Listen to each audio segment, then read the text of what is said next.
Welcome to NYC Now, your source for local news in and around New York City from WNYC. It's Tuesday, August 12th. Here's the morning headlines from Michael Hill. 7 more cases of Legionnaires' disease since Friday in that Harlem outbreak, but a health department spokesperson says cases are trending downward. Confirmed Legionnaires' cases grew to 90, but the number of deaths remained unchanged at 3. Nevertheless, City Council members still are searching for answers. Health Committee Chair Lynn Schulman says an oversight hearing next month will look at enforcement of regulations passed after Legionnaires' outbreak in 2015, requiring buildings to test for Legionella bacteria in water cooling towers.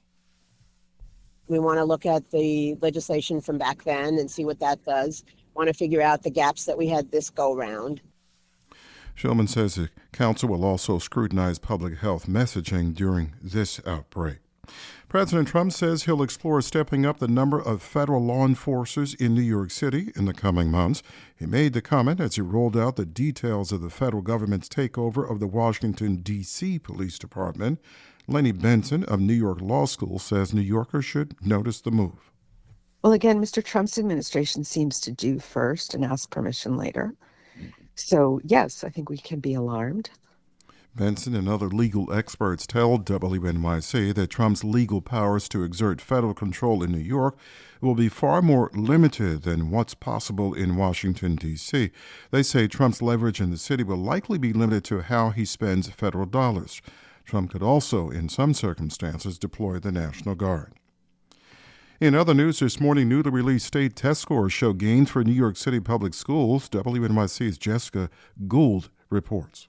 For New York City's 3rd through 8th graders, scores went up more than 7 percentage points in reading and more than 3 percentage points in math, though there's still plenty of room for improvement.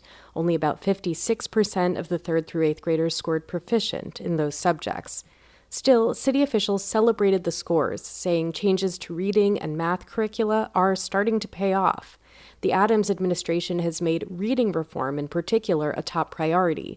Officials required schools to replace disproven strategies, like encouraging kids to use context clues to guess at words, with a stronger emphasis on phonics. It's part of a broader movement to make sure kids are learning to read based on methods backed by brain science. 72 and clear now, sunny, and a high near 90 today with an air quality alert. Thanks for listening. This is NYC Now from WNYC. Catch us every weekday, 3 times a day for your top news headlines and occasional deep dives. And subscribe wherever you get your podcasts. More soon.